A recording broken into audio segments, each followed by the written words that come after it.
You ask Tiger to solve. This deals with linear equations with one unknown. The final result is x equals 1. Let's solve it step by step. Group all x terms on the left side of the equation. Subtract 4x from both sides. Group like terms. Simplify the arithmetic.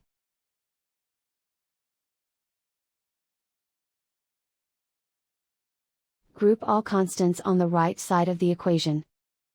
Add 3 to both sides. Simplify the arithmetic.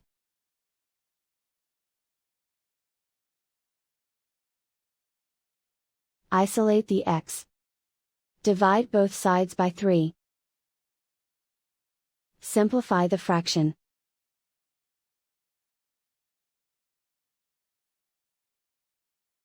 And so the final result is x equals 1.